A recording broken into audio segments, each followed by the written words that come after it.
Goblin So got your speaking of goat? the arbiters. Nope, it was a chupacabra. All right. So yeah, speaking of the arbiters of chaos, goblins. That's what we're going to talk about.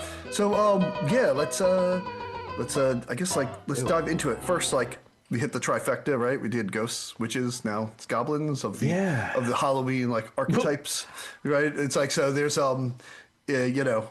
Witches though were left off of the video game Ghosts and Goblins. I think they got the short end of the short end of the. Even though it's mostly like seems to be like demons and things in that, and zombies, and not really ghosts and or goblins in that. Yeah, goblins. Not at all. Pretty much what we think of. There's not really green goblins, like in the sense of we think about them. That's definitely a function of stuff that's later, like Victorian era type of iconography that kind of goes on past that. Goblins are usually more like earthy looking creatures. They might have a greenish appearance to them, but it's going to be more like that. They tend to be, in some cases, pretty small, like a foot high. They also generally tend to be stationed around like homes, farms, and sometimes mines. They often will have like a sooty appearance if they're like a mine goblin. They might have like a brownish appearance if they're like a house goblin. They look like stuff that's kind of come out of the earth. They tend to be like that. They're fairly small. They have large ears, really big, wide mouths, and like sharp teeth, and eyes that either glow like kind of red or yellowish. So not at all like current kind of certainly not like the like the Tolkien goblin or the things like like that. They it's yeah, and they like when they're in homes or whatever, they tend to be like in attics or under the floorboards or behind the walls or things like that most of the time. And it seems like a good place to store your goblins. Yeah, so place to store your goblins. And they like, and so like it's yeah, like, and they seems to be like they're a manifestation often of like when everything's going awry in the house or on the farm, they kind of show up to further cause mischief. So it's like so if like things are dirty and things are messy or like things are broken down or stuff like that, the goblin will show up and it'll like hide stuff and mess with things. And if there's a lot of like chaos going on in the household, like high emotions and things like that, goblins will almost have like a slightly poltergeisty type effect. Usually it's not like very harmful. It's usually like hair pulling or grabbing people's sheets or like stealing things and like this kind of like knocking on the walls, keeping people up at night. Like they're always like kind of messing with it, and it's like it's usually doesn't result in like a very like violent outcomes, but there are some stories like that.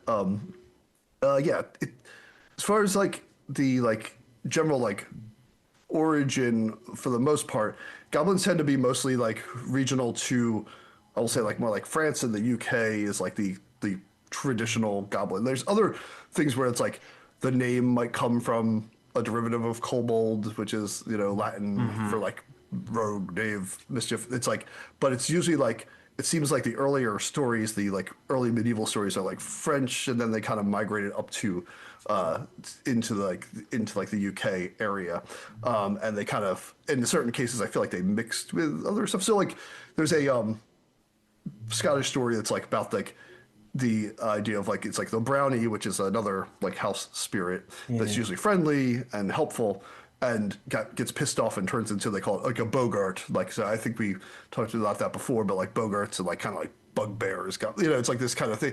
But that, but to me, I don't think that really is like goblin. Like that feels more like you pissed off a brownie, and brownies just can also get pissed off as a as a spirit and wreck stuff if they want to. And so it's like is related to boogeyman in terms of the wordage and symbolism. Bugbear and stuff like that.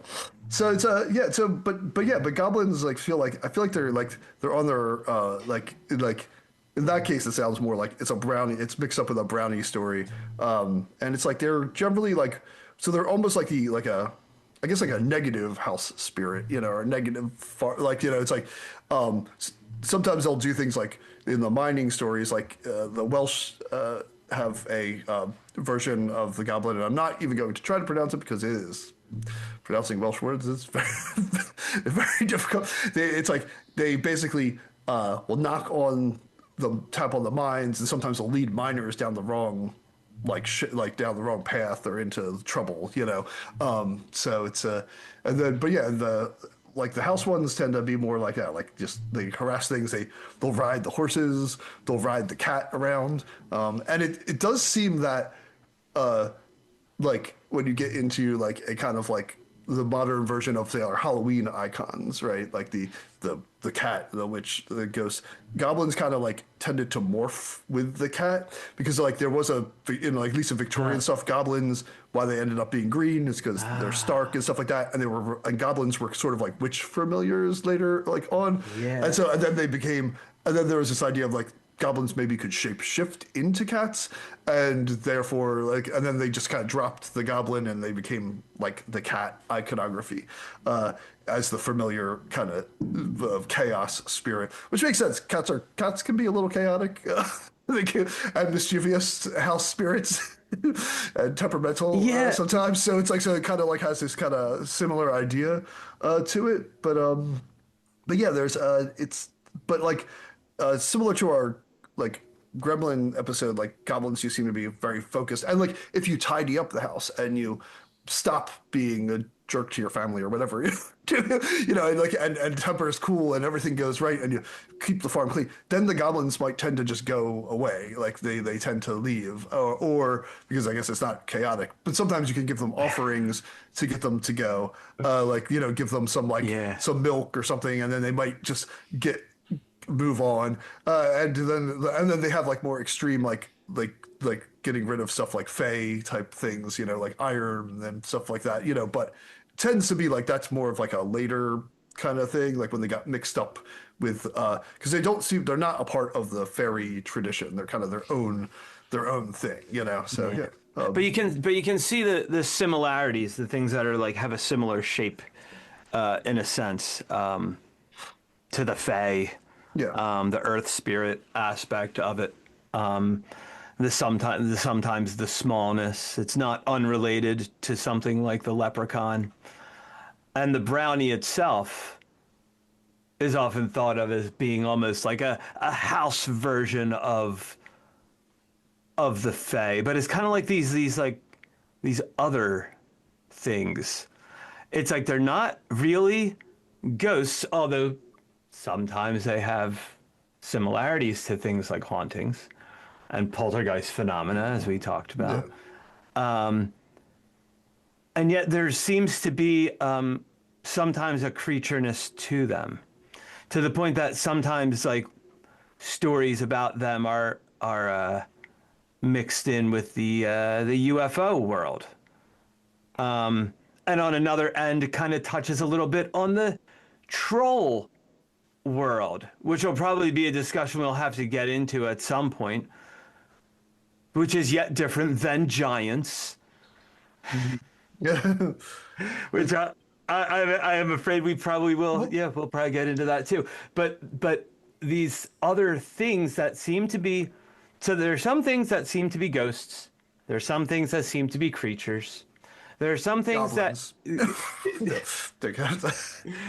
then goblins seem to be more in that creature world in a lot of their ways, although some of their things do mimic ghosts. Well, there's like the think of like some of our previous stuff about like, you know, night hags and things like that. Goblins like sometimes get thrown in with that kind of stuff, like a sort of night terror kind of things, you know, same thing because they have like glowing eyes and stuff like that. But like it does seem like versus say like haunting poltergeists or hauntings, it's like they don't just like they can just show up. Like it's not like poltergeist might be there because your house is haunted because somebody died or something like that, whatever it is, or like, you know, whatever the cause of that's causing the like poltergeist phenomenon. But goblins just like are like everything's like going wrong here, and they just kind of like are like, oh cool, like, and like I'm gonna do this. Fits in with me. Yeah, like this is like my jam, and they show up and they start helping like wreck stuff, you know. It's like and call because they just like they seem to just like to be like kind of like haha this is funny and you know, like kind of like I think of like a, you know, like a teenagers, like they walk past like a place that's kind of already burnt down. It's like, oh, this seems like a good place to like cause some trouble, where we could cause trouble and maybe not like directly get into. Yeah. You know, it's not like they're not breaking into a convenience store. It's just like a broken down like warehouse or something. Like you Yeah, know, it's like here's this abandoned property. Let's go yeah. F it up. Like here's an old mental institution. Let's go Yeah, draw pentagrams and yeah, get yeah. drunk. So it's like, but goblins have that kind of vibe to them. They're just kind of like they're a little bit chaotic. Uh, I mean, modern goblins tend to like. I feel like right now too, like in the more recent things with like D&D hitting like peak popularity a few years ago and things like that. And goblins have kind of come back. Maybe they'll make it back to the Halloween status that they once had. Of you know, it's and not the like Tolkien like high fantasy goblins, which feel like they're more like some kind of I don't They're even like a know, bit like of a different animal. Yeah. yeah, they're not house spirits. They're like giant like they're creatures. You know, it's I like think what gets called, yeah, like the way a goblin takes shape depends on how people have been shaped at that point. Like what level of domestication are humans at? And that's going to show you a little bit about the level of domestication of the goblin. You know, because like if you go back, it's kind of like it's very much you don't have any kind of like once you travel out on that road, you're really rolling the dice. I hope like you brought something sharp and enough people.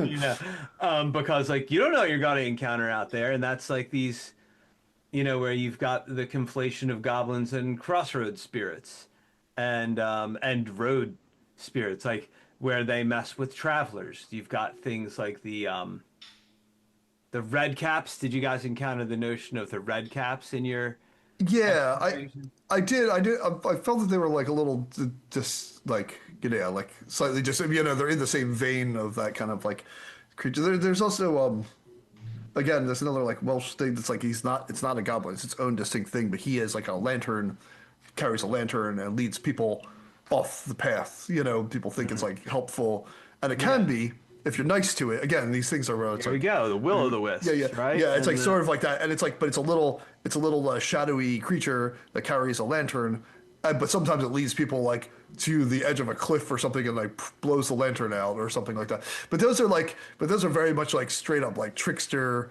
I feel like trickster type spirits out in the yeah, wilderness, and goblins but are definitely more like down in the like they're getting into like business in the more you know, like inside of like homes and stuff. you know what? You know what though? Like, so there aren't that many things that are goblins that are called goblins. They're called other things. Right. And so it's like where we decide to draw those lines. See, because we're gonna do it with ghosts the same way we did with Yeah, yeah. witches. You know, where does one thing end and another begin? Like, what's a goblin? What's the fae? And I think actually, the more you poke at it, the more you realize actually none of those boundaries hold. Because because like a, because when you start using any of their criteria, you realize actually that like it's kind of wiggly.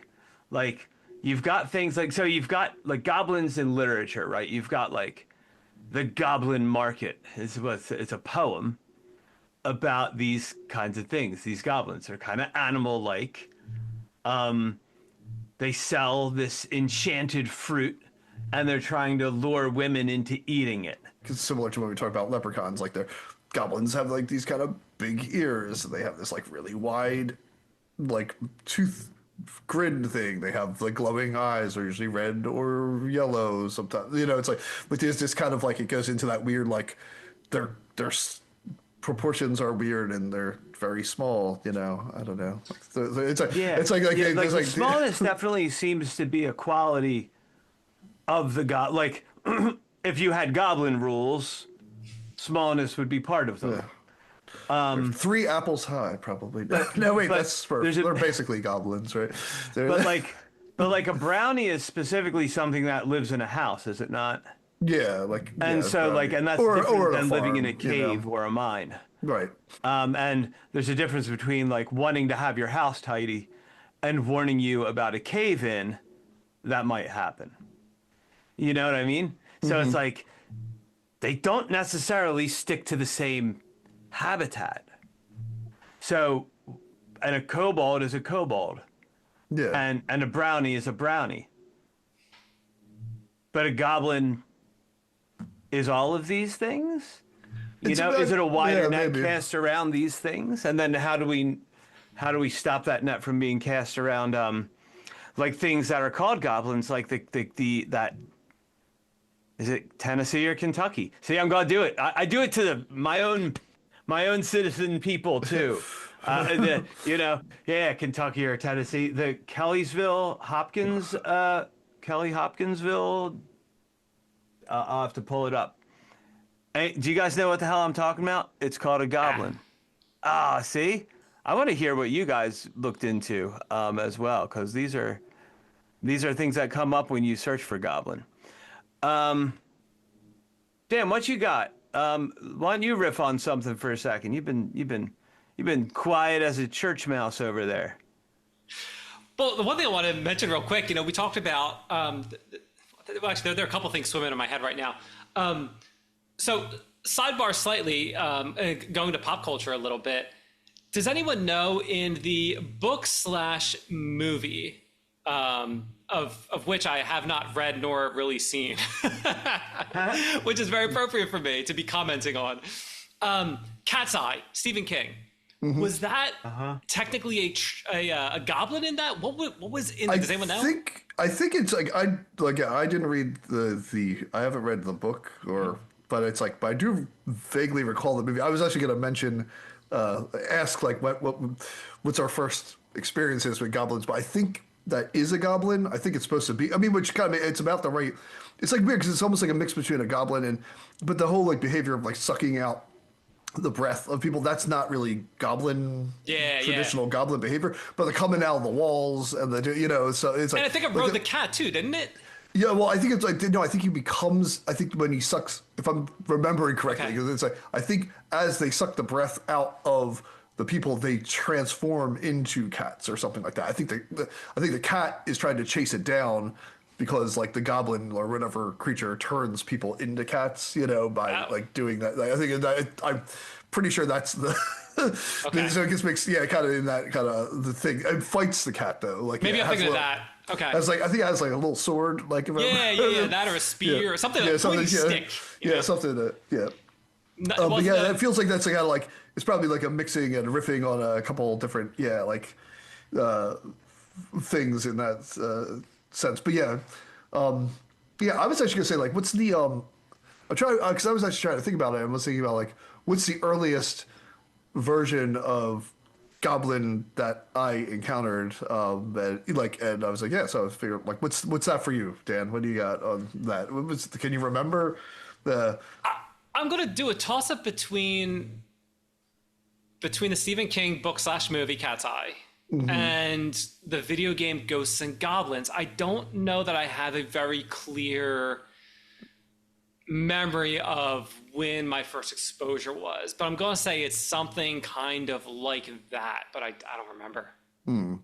Yeah, I was thinking like it was either gonna be the like Rankin and Bass Hobbit animated cartoon because that's like probably my first exposure to like Tolkien stuff, not knowing what that was, just knowing, oh, it's the Hobbit cartoon, or like Labyrinth. There's a, which is like the, because it's like that's and like I remember that being kind of scary, and then like and again that's another thing about turning people like turning unwanted kids into goblins as opposed to the goblins turning kids into cats. I don't know, but still there's this weird transformation thing, but it does seem to be like, but they're like coming out of a different dimension and stuff, but yeah, like it's yeah, those are probably my things. What do you got, Chris?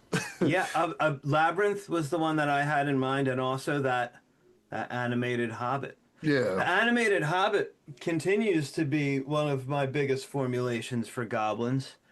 That and just only later to be altered by Dungeons and Dragons, playing Dungeons and Dragons, and Hero Quest, I guess, before Dungeons and Dragons, because that's got that classic shape of the goblin that we think of when we think of that D&D world.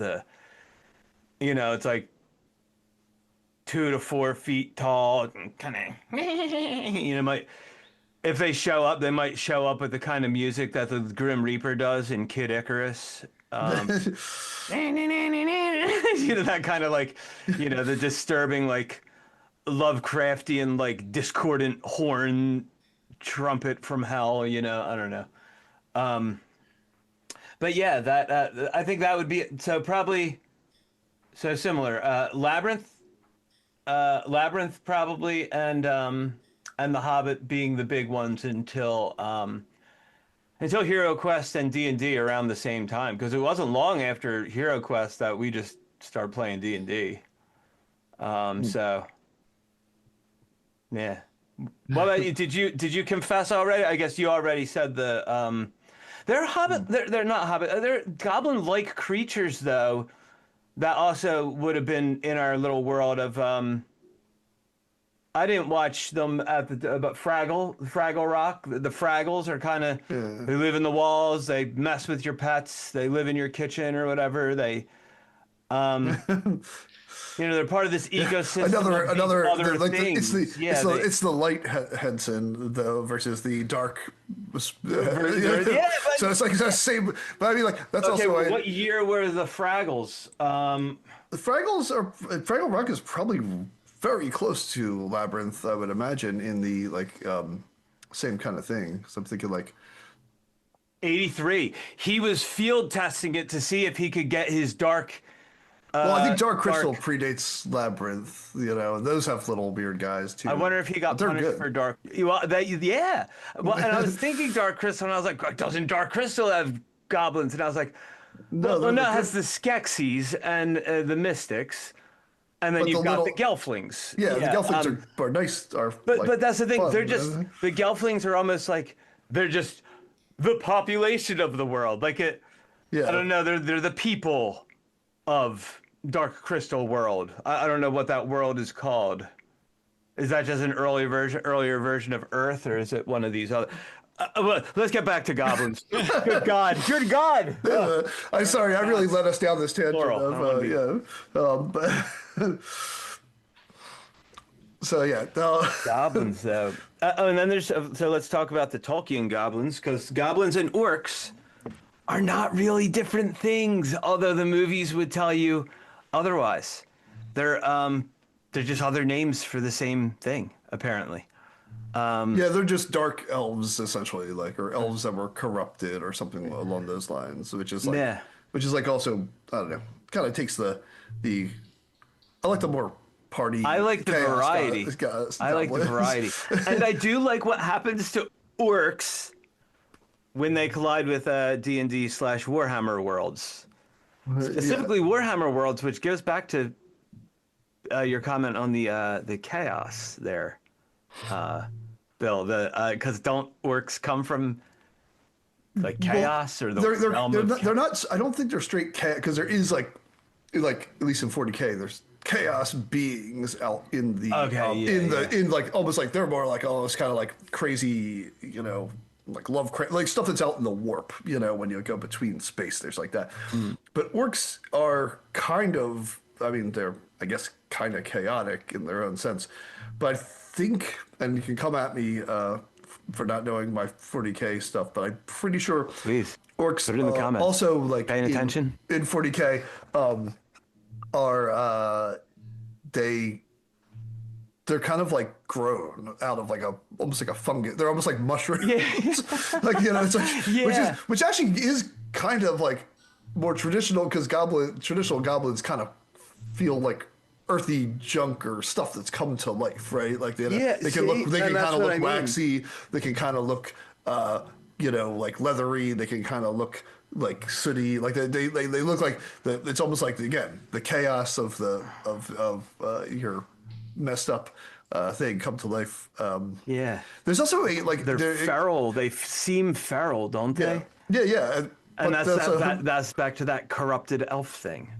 Yeah, but I don't think they're but there's they do have a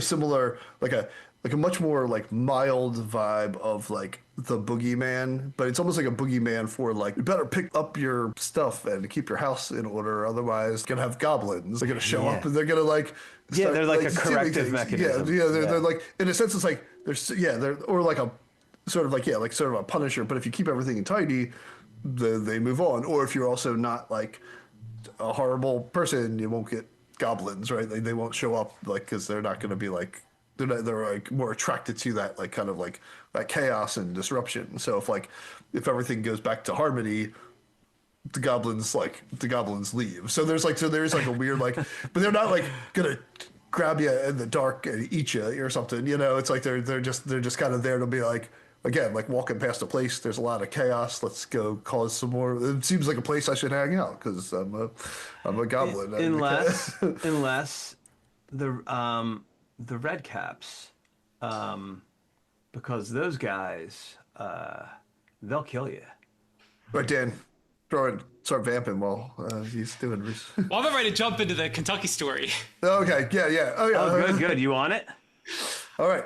So I it's very typical of me. This is my role as this show / podcast. I bring like half of the story.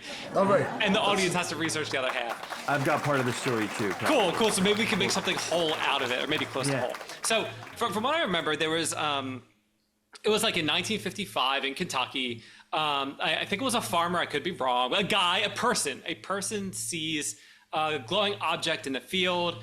Later, a being is walking towards the house, long and slender, metallic-like skin. So it almost immediately reminds me of, a stereotypical gray. But I believe reported pointy ears, which would not be what you would see on a gray. The thing was like looking around the yard, looking around the house, like on the outside, I think peering into the windows, I think. The person ends up getting a gun and like tries to shoot this thing. I don't know if the person missed, if the bullets ricochet. I don't remember. It encountered, they shot it. They describe it as flipping backwards.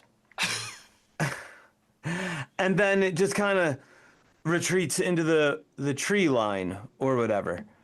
And then they notice another one looking through the window, and they shoot that thing, and with similar effect, it startles it and shocks it. And This isn't the thing where people were hunting or something and they were in a hunting lodge. Is this that? No. Okay, I was thinking of like, no. That's often considered a Bigfoot one. I know the one you're talking about. They get pummeled. I'm mixing up my Bigfoot. Pummeled with stones and all the. Yeah, that was crazy. Okay.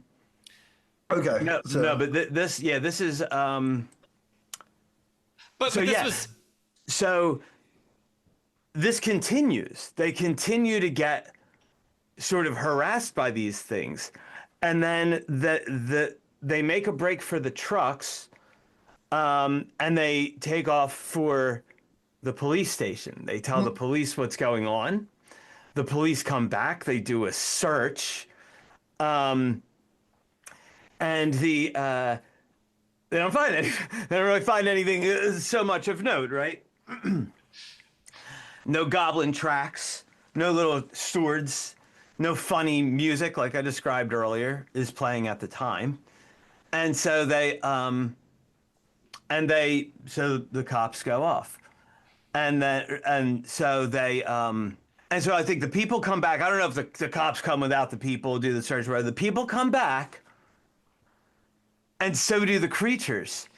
And so they're dealing with like being attacked by these things, and they're knocking on the windows and making all kinds of harassment, and trying to. It was the police all get along. in. They say they have claws, and they probably was. They were knocking on that. It's not. There are many things I put past police, and in the 1950s. I wasn't around, so I can't put anything past them, but I would say they'd probably do this kind of thing. But similar and if you disagree, put it in the comments. And I want to know, what kind of police are you that are watching this? Dan, please. So similar to the Mothman episode that we did, and that major account, that we covered, very loosely like we do. The people, and there's more than one person that witnessed this. So at least two people, because that's the definition of more than one. There are at least two people, and visibly, I don't know, shaken, but like definitely when they went to the police, it seemed to be the case that this was legitimate. Like it wasn't, everything goes along with that. And there were also bullet holes that were found in like doors, windows, that kind of thing, which, honestly could have been from any point in time. Not necessarily that night, Because it's Kentucky. Because it's Kentucky. Bourbon could have been involved one night having fun, maybe they're just covering their tracks. They're trying to get an insurance claim. I don't know. But we got to cover all of our bases here. Yeah. With love said for Kentucky, by the way. Not that I've ever been there, but I have imbibed some bourbon in my day. In the past. Not in the future. Not in the future. Well, and something interesting there, just with that, like them coming back and following, there was something I did come across that, like, there's an idea that goblins can follow you as a person around. Like, if you're all messed up and you're all like, like they can. Which is similar to the poltergeist thing. Yeah, but it's like, but they can just, they'll go to a different place and the goblin will come with you, and they'll start messing things up there. So, have we done poltergeists proper yet? We have not. Yeah, but again, I think it's like, again, these are like they're less like, I think the idea though is it's less aggressive. It's more just doing like little things that mess with you, So it's like where the poltergeists, I feel like, tend to be like, people will be like, I got scratches across my like things, or like there's these kind of thing where goblins will be like, I lost all my pencils, like it's like all my tools are missing, for some reason, like somebody moved them, like who stole my keys, like that feels like that's more of like in the realm of that kind of behavior of like this disorderly chaos. Well, while you're thinking about that, I can't help but be reminded of the boogeyman stealing the car keys. We talked about that. Yes. Taking them from the neighbor's house, swapping them out with someone else's. I still wish I could land that as a solid full-time gig. Boogeymanning, working in that industry. So the red cap. You might be able to land a goblin as a full-time gig. That might be. I think I'm working on. Very strict height requirements. Yeah, that's true. The red cap is it's an English thing, and it gains its name from its cap, which is soaked in human blood. In fact, it must continue to be soaked in fresh blood, or the thing itself will die. Puck is also called a goblin of Shakespearean literature. A Midsummer Night's Dream. Puck is a hobgoblin. Yeah, so technically, what's the difference between a goblin and a hobgoblin? I know, Dungeons and Dragons, they're obviously two different things, but I mean, really, what is there in lore mythology? Is there really, what is the difference? I guess it's like, I think hobgoblin is more specifically like UK stuff, right? Like that's more regional to like England, Scotland, or something like that, right? It's like, because it's like hobgoblin is sometimes with like boggarts and bugbears, and they're like they're not always. I think it's just like it kind of starts falling into the general like boogeyman like notion. Whereas like they don't have to be like small and things like that. They could be like whatever kind of creatures. If I'm not, I don't know, but someone want to pull in on. You want to check that? Yeah. I figure out what I was gonna. When you're talking about the thing doing backflips, stuff like that. Something else that's like indicative of like I'll say the diminutive, mischievous goblin is they also move weird. Like kind of we were talking about that when we talked about the Leprechaun episode. Like their movements are also kind of distorted and strange. Like when they so it's like they don't.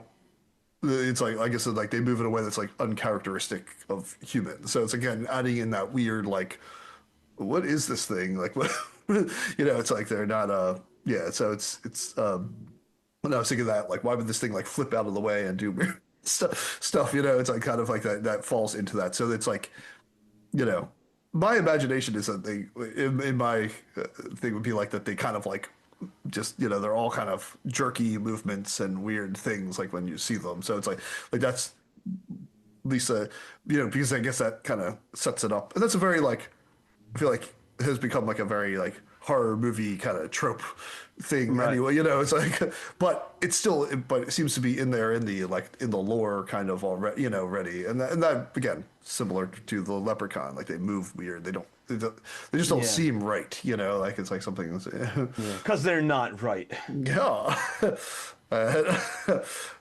So hobgoblin is a word that is associated with hearth or home. So it's is referring to a smaller, friendlier kind of goblin.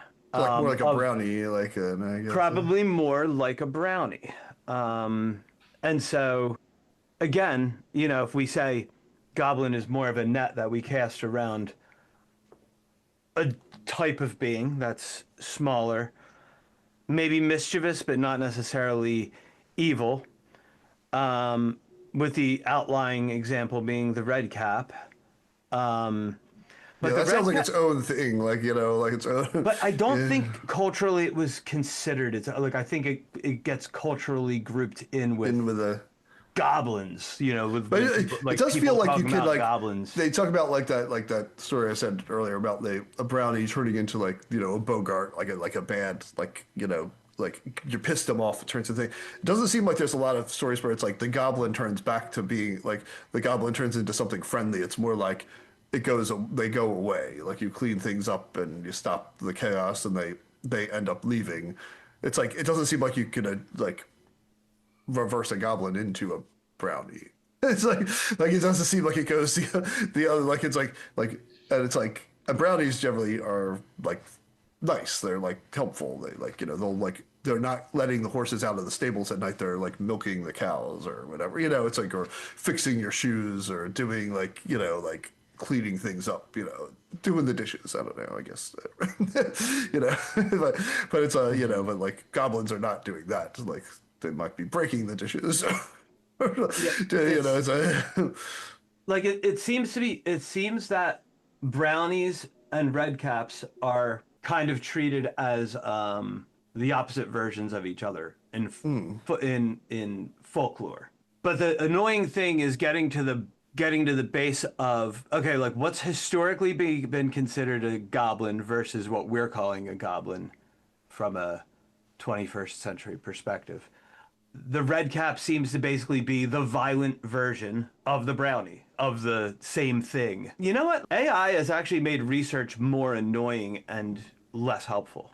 Because like it all of the responses are skewed in that way. And it's like when I've done my research, it's like I often have to go back and be like, okay, give me a date, give me a country of origin, give me an actual reference. Don't tell me it's in folklore. Give me the name of a story and how you know that. Who'd you steal it from? But like everything's been skewed that way, and even websites are being optimized to be findable by AI, and it's just I hate it. I really hate it. But anyway, either written down or translated from something would be like that mentions goblin is French. It is from Normandy, and it's like 1120. It's 6 or something like that. Like it's like, and it's like the that's and there's other things too. That's like I came across the story of like, and it was like it just didn't seem to fit in. Again, I feel like it's like maybe it's just like because there's like there does seem to be this idea of like what a goblin actually is, and then there's just like sometimes goblin gets like, and this is probably where like if you're using like the AI research stuff, it skews it all up. Is that it?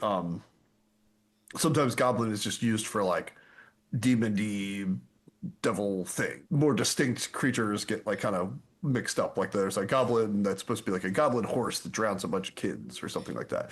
And so well that doesn't really fit in with goblins. It's like this horse gets it's like that's more like it seems more a demon horse. Like why is that like but it's kind of like a kelpie. Yeah, exactly. It's something different. Yeah, it's like it's not a little tiny guy essentially with big ears, doing stuff. It's just like it's a. So I think we're talking around a thing, and that's that are goblins a classification of a type of thing, or are they a specific thing? And what happens is, once we start doing that and saying, well, because that's different than saying, is this a creature from outer space or is it a creature from Earth? Because we're talking about when is something a goblin and when is it not, you know? Like, is a red cap a goblin or not, for instance? Or are the Kelly-Hopkinsville things, are they goblins or are they aliens? You know? Or goblins aliens. If it, if you, yeah, like, because like the Like thing Yoda, is he a goblin? Is it? like if you take a cat and you've got like a domesticated cat and it has kittens and you take for some of them, maybe as an offering for Bigfoot, you take half of them and you put them out in the woods. All right, and they grow up as feral cats. Somehow they manage to grow up as feral cats with the help of Bigfoot. And so you've got these cats that are out there and you say, well, are these the same kind of thing?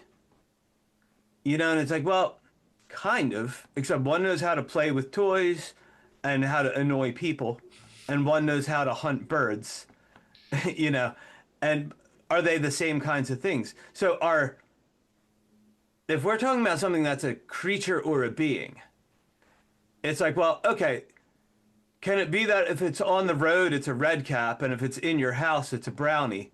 But are they both goblins? Is it the same thing as if you have a domesticate? I'm not saying do you domesticate brownies. I'm saying, like, is it a matter of the environment in which the thing is living, dwelling, and being conditioned? Or is it how we feel about the thing when we encounter it, or the relationship implied to the thing? You know what I mean? You see what I'm getting at Yeah, here? but I guess the thing is, like, in this sense, it's like, you know, if goblins are like just they just show up when things go awry. Brownies don't generally show up when things go awry. You know, it's like they would have to, you know, they're usually just like kind of there. If goblins are kind of like a traveling creature and it like inhabits like your attic or your floorboards or your stuff, you know, it's like when things are like kind of messy, like because they just like that Right. environment. When It's your like the house is all environment. sixes and sevens, you get goblins. Yeah, like yeah, it's like it's everything's like if there's a you know, if there's like a, it's almost like the environmental conditions invites goblins to show up and stuff like that. Where brownies might just be like they already lived there on this farm or something like that, or Right. or this seems like a nice place to go live. Or like you said, like I guess the red caps, it seems like they're wandering around trying to murder people all the time. It doesn't seem like it's like they're like it's like they're like where Yeah. it's like they're not maybe they're like a feral brownie. I don't know, but brownies don't seem to.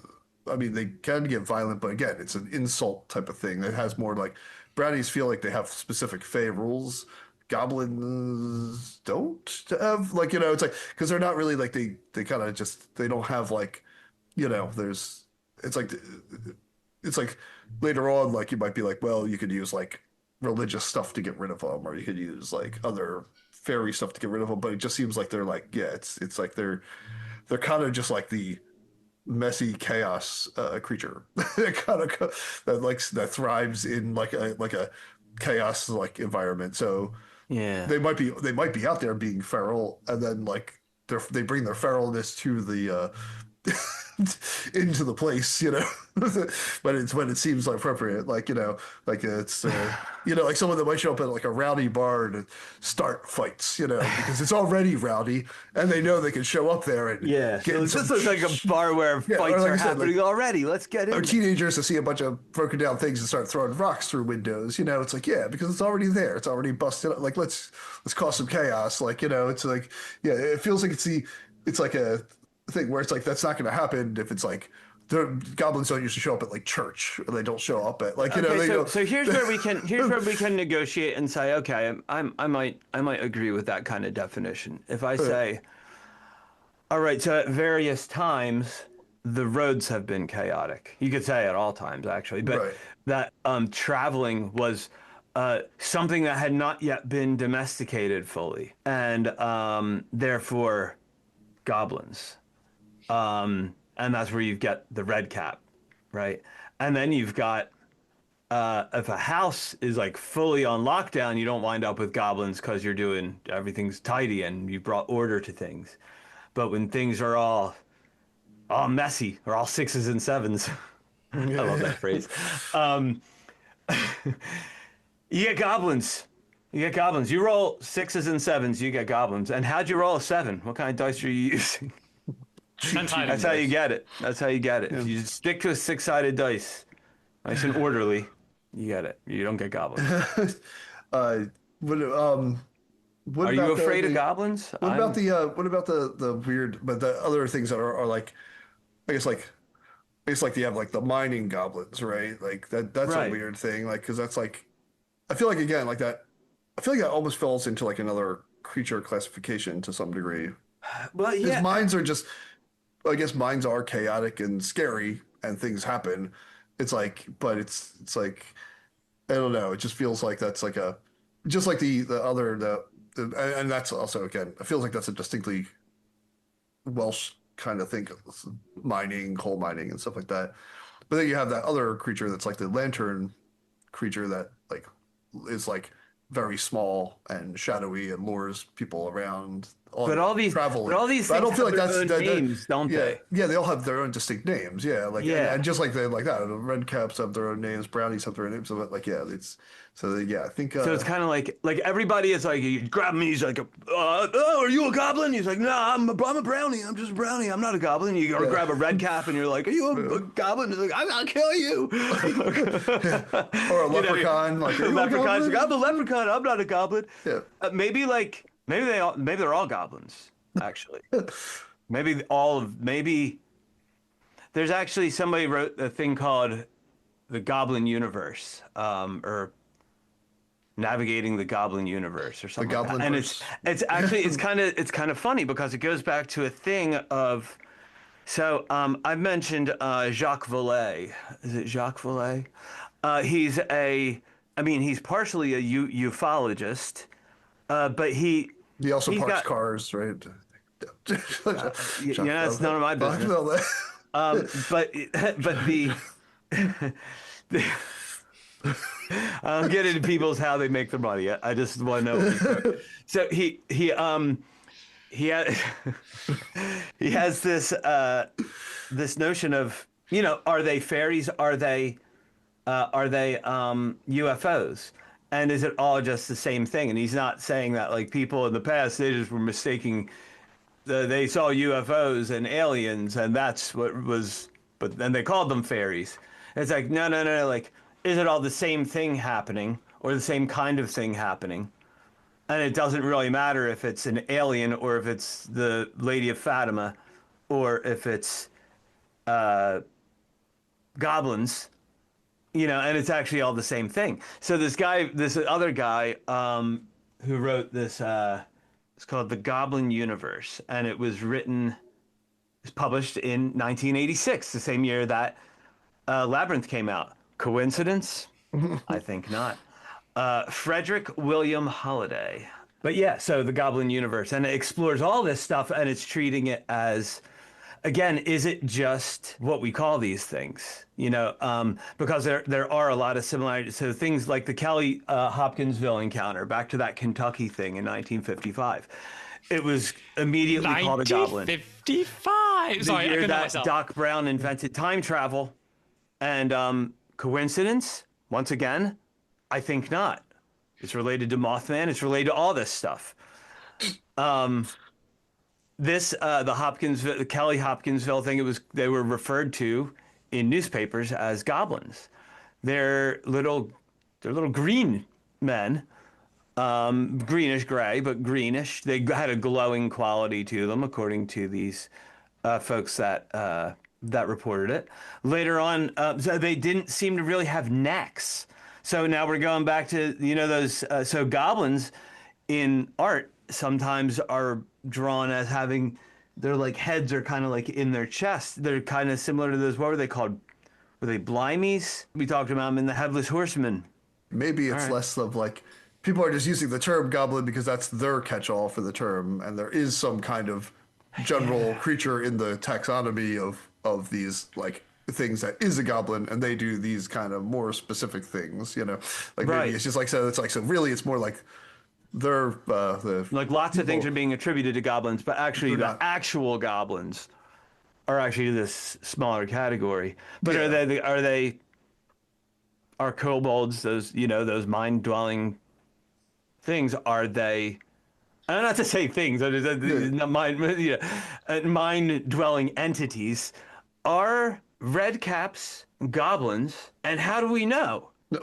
And I think actually, I don't think I can answer either of those questions. Actually, I think red caps are at least red caps. They've got similarities. They're small. They're more like If Smurfs. we just say they're more small like, and have pointy ears they and they're have- not, they're greenish or grayish. Yeah, yeah. Red caps are Smurfs, more I like mean, they're like because you figure like they have about the same hat. All the Smurfs that don't have red caps at the moment, they just haven't killed enough people. They haven't killed their first person yet. That's what I'm gonna go. Except for Papa Smurf, that's why he's red because he's murdered a lot of people like, on the road. They live in the woods. They have they're small. people get lost in the woods. Yeah. How do you know? That's just the part you didn't see. Yeah. So The Hopkinsville Goblin was people that dispute the claims say that actually what people saw was a great horned owl.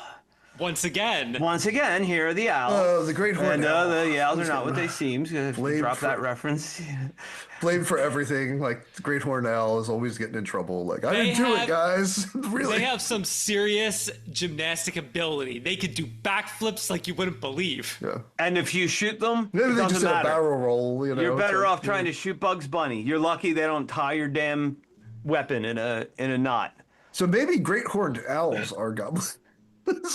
How would we know No. without no, you see, that's the problem. yeah. That's the problem. We keep coming back to this thing of like we kind of need a definition for goblin, like we need a definition Yeah. for witch, Well- because like is again like when it came to do we consider this entity to be a witch? It's like everything comes back to this. It depends Well, on I how we're think it's just defining like goblin or witch or I'll go to bat Ghost. for like very like the like if we want to do like the kind of like more specific repeatable like behavior of like chaos. It's usually like based in like let's say like homes, things like that, places. Like.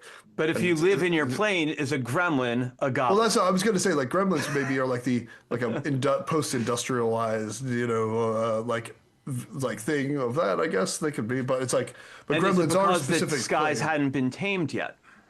Yeah, I You know? the- Yeah, I don't know.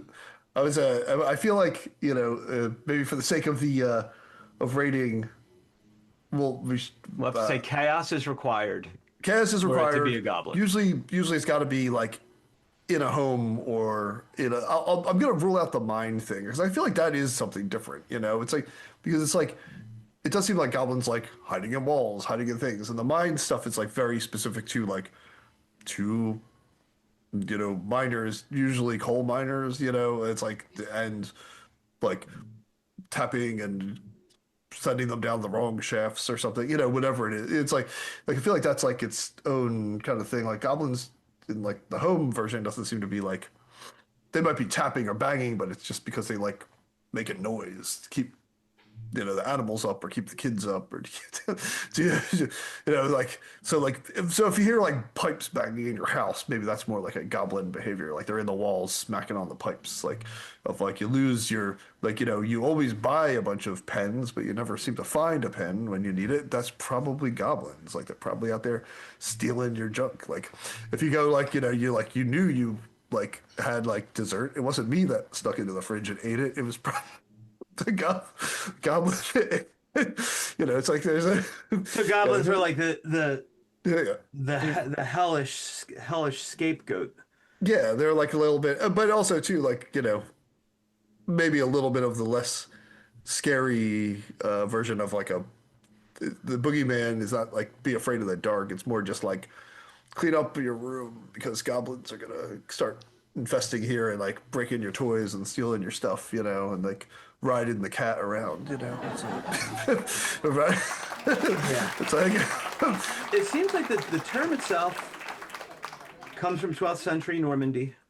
yeah, like I said, And France. there's a specific, yeah, exactly, yeah, a specific haunting spirit. Yeah. And then it generalizes by the Middle Ages as a term for Yeah, like a catch-all. spirits in general. Like you might also call imps. Imps are kind of in a similar Yeah. Right. category. There's the Lincolnshire imp, if I'm not mistaken. It's a cool little thing. It's in a church. There's like a little stone imp or a thing up in the ornamental carvings. That is, it said that this imp got into the church and was causing all kinds of chaos, and like an angel might have come down and been like, boom, stone, you know, that kind of thing. But yeah. So by the time we get to the Middle Ages, there's a lot of ambiguity about it. But yeah, it is. If we stick to the notion of a haunting spirit, a home haunting spirit, and are we saying that it's distinct from a brownie, or are we saying? Yeah, I think so, because it doesn't seem like it goes the other way. Like brownies generally are like helpful unless you piss them off. Like they like to, where goblins just seem to be like straight up chaos. Like they're just there to cause trouble, you know. So it's like Yeah. where like, you know, so like I guess like a brownie can get like can exhibit similar behavior, but only if you really, you know, do something to piss it off, like, which is like its own distinct kind of thing. So I guess that's So I don't think a brownie would show up if like your home is already chaotic. I don't think like a brownie wouldn't show up and then start fixing a messed up home necessarily. Right. It's like so from a again from a historic perspective, there's a story of the Goblin of Hinton, Ampner, which is in England, and we're talking about 18th century, 1760s. A house that was owned by a person called Ralph Dutton, though some accounts attribute the events to earlier Dutton family occupants. This the was Duttons up to a now. violent goblin, and it was called a goblin, and this is in the 1760s. So this is okay. This So is after post Middle the catch- Ages. this is after it's- the catch-all So has it's been- after the catch-all, but again, it's kind of like, well, okay, but when we look at the vast accounts of actual goblin things, when do they occur? Post Middle Ages, or because before that we have them in literature, or we have them not called goblins because it's you've only have from the 12th century to the 18th century, and that, you know, well, where are So the it Middle mixes it Ages up in in the there? zeitgeist, Like, yeah, what are they, so- like the 1300s, the 1400s? Like, what are the? You only have about 200 years of goblin running being the Normandy haunted. So maybe they came House over spirit. after, like, you know, during like the battle, you know, like the Battle of Hastings and all that stuff. The goblins just came over to They're England. like, might as well take advantage of the chaos. Yeah, yeah, to, yes. yeah, to- like I mean, Bigfoot shows up on battlefields. Maybe it's just it's a good they cover. hitched a for- ride under. Like, we make a loud noise when we first show up, so Yeah. you know. Remember, see the Kid Icarus reference earlier in the. So this anyway, this the haunting, the Goblin of Hinton, Ampner, 1760s. Loud knocking, furniture moving on its own, footsteps in empty rooms, doors slamming. So like poltergeist type stuff, right?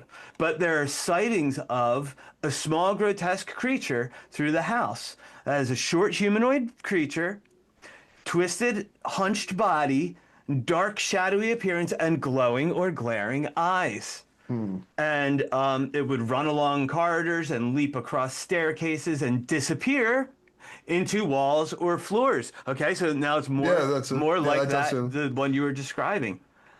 And it was violent. It attacked people. There were attempts to exorcise it by a clergyman, a famous investigator called Harry Price, who was like an early paranormal type investigator, investigated it. It's a, I mean, it's a well documented thing, and then so it goes. I believe it goes quiet for a little bit, but here we go. Here we go. Back to your thing, right? 1960, Hinton, Ampner was heavily damaged by a major fire. Anyone having memories of Boleskine House from our Loch Ness?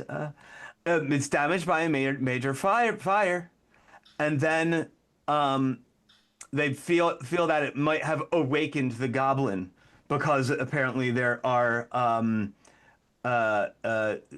kind of stirred up again. But the haunting stories persist in local folklore. Modern visitors rarely report paranormal activity. Doesn't necessarily say they don't at all, but it seems like it might have. Well, also too, it's like when you got to be there. It seems down. like again, like goblins are kind of a night sort of creaturey thing. It's like they're often like Yeah. they have that And that element. does seem to be a reliable feature of them. I haven't encountered stuff with them, people encountering them during the day, although one would question how its cap was red, or how you got away from it if you have the story. But, Right. It's like, but yeah, but that In does those sound like the disappearing into walls and floorboards definitely feels like the vibe of that kind of thing. It's Does it take that shape because we already gave it that shape? did the goblins start fire? Maybe he started the fire? It's like Yeah. because that does seem like a thing. Not historically that's something, but it's like just doing random chaotic things. Yeah, Yeah. that could be a. I don't know. Yeah, I think. But yeah, I think that's. But that kind of goes in. That fits more with descriptions I was talking about. And that kind of. So we get rid of some of the weird people using it as a catch-all term. Maybe goblin is just like Kleenex, or something like that. Well, Like and it's like that's and kind that's of the what thing. I'm It's like thinking. people are Ghost just using and it. witch. There are some rules to it. Like if it's Yeah. 40 feet tall, it's probably not a goblin. But Yeah. It's like it doesn't. It has like certain things, but other people were like, oh, this is goblin. It's like maybe it's just their fault for misattributing. I guess we should vote on our goblin monster factor. Okay, I kind of like the modern iconography of goblins. I do like the little bit. I like the kind of symbol of chaos type of thing that it represents. I think that's funny. But if you go into like that, like kind of more folklorish, historical, like the in my house messing things up doing stuff, coming out at night seeing a little weird creature with glowing eyes and just attacking like the animals in the house or whatever. Yeah, I don't think I want to encounter that. I don't think that's good, and I certainly don't want my house plagued by goblins. So I'm like, I kind of feel like there's both a frightening and a like inconvenient element to the. It's like I don't I don't want. So I'm gonna give goblins probably close to like I'm gonna give it like a 4 because it's like it's not like scary in the same sense of like boogeyman, like tear you into the closet at night and you're gone. But like, I don't know. If I'm thinking it's like I'm half asleep and I wake up and I'm walking out and there's like this little creature and it's like ripping like my carpets apart or something like that, I'm gonna be like, what the hell? Like, that would probably frighten me a little bit, or if like, or just having just general chaos all the time, like always losing things, always having stuff breaking down, always. I don't want that. Yeah, that's like that scary with a capital like boo. I'm gonna run away, but like that's really annoying. I'm gonna give Goblin somewhere around maybe 3.5. I think it's like I think I'll be frightened to see this kind of weird creature, and even though like I like the symbolic Goblin, I think the an actual thing would be pretty up there on the scary front in that sense. Yeah. You raise a really good point. So I don't find him particularly scary. They don't like that. They don't really do anything to cause you immediate harm. They're just there to cause chaos. But But, and I thought this was very interesting, Bill, you talked about them, tearing up your carpet, for instance. And I can imagine how irritating that would be, where it's like, I just replaced this carpet, now I got to do it again. And then they rip it up again. Like, I can see that being very grating and annoying and, all those other synonyms that go along with that. And I could see it being like, also being very maddening, like in the most literal sense, where it's like, I'm gonna like lose my stuff because all this keeps happening. So it's interesting. Initially, from a scary factor, I was thinking one, hands down, like nothing scary about it, whatever. But when you factor into, I'm going to call them mind games. When you factor in the mind games that these things play, I think that adds a really interesting component. So I think for me, I'm going to jack it up from a 1 to a 3. I think, because while not scary per se, I feel like from the mental, your sanity, I feel like it could be like very detrimental. I think so. I give it a 3. All right. Well, I'm going to do to you guys, I'm going to give it a 4. And you're going to see why in a second here. So so you're in your home that you think is like your home. It's safe, and you get up at 4:30 in the morning, like I do, because that's what hypnotists do. We get up at 4:30 in the morning for some reason. And it is dark. And you go into your kitchen to make a kettle of tea. And you flick on a light source, okay, right? And there's a raccoon, like, did I hiss? Possums do. There's a possum, okay, and it's like, ah, crap, like, you'd be scared to death, right? Like, okay, like that would be really scary, wouldn't it? And you would suddenly realize that the home that you live in was something that possums could just show up in. Would you sleep well that night? The next night? Like, when you got up in the morning, would you be, like, super on edge? Like, would you effectively have been traumatized by your encounter with the possum?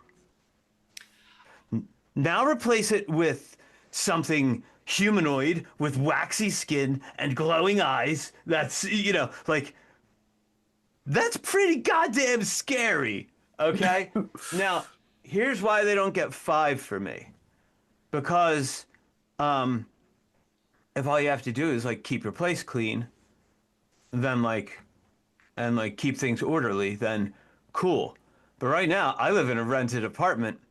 So like they're working on the roof 2 things down, And so if they're working on my building, do goblins have free reign of my whole space? Can they show up anywhere? Because I'll tell you what, like, I'm already amped enough to not find something weird in the morning, all right? In this rented world. So like, nah, that's pretty scary. That I think because unlike a lot of the other things where like you have to be out of you're in your house and you don't always have control over like that. I live in an apartment building, so it's like if they're doing renovations in here, in the same sense that you might wind up with like mice when they do renovations or something, they scare them out of somewhere. Oh yeah, that's right? Oh, that happened to be So can you wind up with goblins? Like that's a bigger problem than mice.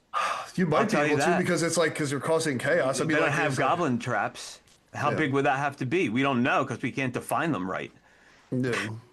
Well, I mean, if you go on the no bigger than 3.5 foot feet tall, that's still pretty big. That's a pretty big mouse. That's more of like a Baltimore level rat. It's like, it's like these guys are like, which So I mean, that is kind of scary. How do you catch it? You put chaos in a cage and you hope it goes in there. I mean, how do you catch a goblin? You got to stay up with a net and a baseball bat against. And they might grab the bat and hit you with it when you fall asleep. Yeah, you don't know what you're dealing with. It's their turf. They're nocturnal, apparently. Yeah. Anyway, I'm saying 4, and the only thing that keeps it from 5 is the fact that there are preventative measures, apparently.